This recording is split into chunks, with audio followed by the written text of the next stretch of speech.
Hello दोस्तों, नमस्कार। क्या कभी आपके साथ ऐसा हुआ है कि अचानक कुछ क्षणों के लिए सब हल्का लगने लगे, जैसे आप शरीर नहीं बल्कि असीम आकाश में तैरता हुआ एक प्रकाश कण हो, और फिर उसी क्षण डर उठे, कहीं मैं पागल तो नहीं हो रहा। आज हम एक ऐसे अद्भुत प्रवचन को समझेंगे जहां ओशो ने इस प्रश्न का उत्तर दिया और बताया कि जिसे हम पागलपन समझते हैं वह शायद आत्मा की पहली झलक हो सकती है। यह वीडियो केवल एक प्रवचन नहीं बल्कि मन, अहंकार, ध्यान और साक्षी भाव की गहराई में उतरने की यात्रा है। एक शिष्य ने ओशो से पूछा, प्रवचन सुनते समय ऐसा लगा जैसे मैं पृथ्वी पर नहीं हूँ। मैं असीम आकाश में एक ज्योति कण हूँ। हल्का खालीपन, स्वतंत्रता का अनुभव हुआ। लेकिन फिर डर उठा, कहीं यह पागलपन तो नहीं।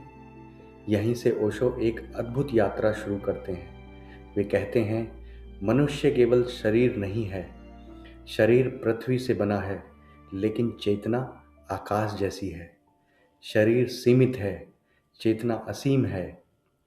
ओशो कहते हैं, मनुष्य एक क्षितिज है। जैसे दूर से लगता है कि पृथ्वी और आकाश मिल रहे हैं, लेकिन वास्तव में वे कहीं मिलते नहीं।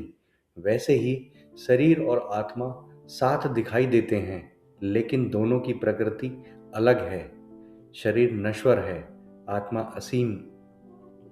और जब ध्यान में कुछ क्षणों के लिए मन शांत होता है, तो पहली बार व्यक्ति को अपने भीतर के आकाश की झलक मिलती है। ओशो कहते हैं, मन दुख का आदि है। हमने दुख को इतना सामान्य मान लिया है कि जब बिना कारण आनंद उठता है तो बुद्धि डर जाती है। मन कहता है कुछ गलत हो रहा है, यह कल्पना है, यह पागलपन है। क्यों? क्योंकि मन नियंत्रण चाहता है, लेकिन ध्यान में नियंत्रण टूटने लगता है, और जहाँ नियंत्रण टूटता है वहीं अहंकार टूटने लगता है। ओशो कहते हैं, पहली बार ध्यान घटता है, आपने किया नहीं होता, बस सुनते सुनते मौन में कुछ खुल जाता है। लेकिन फिर मन तुरंत कहता है, फिर से हो। यही गलती शुरू होती है, क्योंकि अब इच्छा आ गई, मांग आ गई, और जहाँ मांग आई वहाँ मन लौट आया। ओशो कहते हैं, मांगोगे तो चूक जाओगे। ओशो एक सुंदर उदाहरण देते हैं। जब झील में लहरें होती हैं तो चांद का प्रतिबिंब टूट जाता है, लेकिन जैसे ही झील शांत होती है पूरा चांद दिखाई देने लगता है। वैसे ही जब मन इच्छाओं से भरा होता है तो सत्य टूट जाता है, लेकिन जब मन शांत होता है तब वही सत्य स्पष्ट दिखाई देता है। साक्षी भाव का अर्थ यह नहीं कि दुख समाप्त हो जाएगा, बल्कि दुख आएगा, लेकिन अब आप केवल देखने वाले होंगे। सुख आएगा, लेकिन आप उसमें खोएंगे नहीं। ओशो कहते हैं, सुख हो रहा है, लेकिन मैं सुख नहीं हूँ। दुख हो रहा है, लेकिन मैं दुख नहीं हूँ। यही साक्षी भाव है। यहाँ ओशो अष्टावक्र गीता की सबसे बड़ी घोषणा करते हैं। वे कहते हैं, परमात्मा कोई वस्तु नहीं जिसे मेहनत से प्राप्त किया जाए, वह पहले से तुम्हारे भीतर है।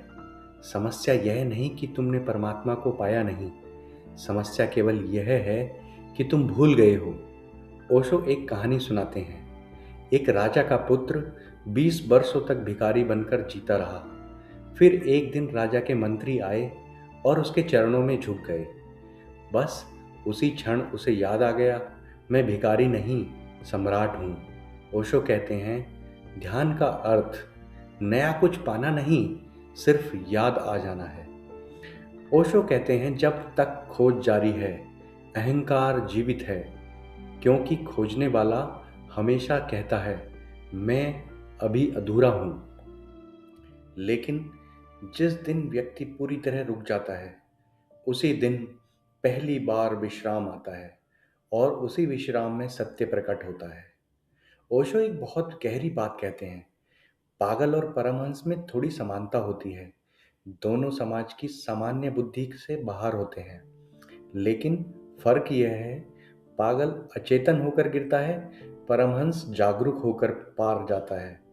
इसलिए समाज अक्सर आनंदित व्यक्ति से डरता है, क्योंकि आनंद नियंत्रण तोड़ देता है। ओशो बार बार कहते हैं, ध्यान कोई क्रिया नहीं है। ध्यान तब प्रकट होता है जब मन की सारी तरंगें शांत हो जाती हैं, जब व्यक्ति कुछ पाने की कोशिश छोड़ देता है और सिर्फ देखता है। शायद यही इस पूरे प्रवचन का सार है। हम जीवन भर बाहर खोजते रहते हैं, लेकिन जिसे खोज रहे हैं वह खोजने वाले के भीतर ही बैठा है। और शायद ध्यान का अर्थ कुछ नया बनाना नहीं, बल्कि वही याद कर लेना है जो हम हमेशा से थे।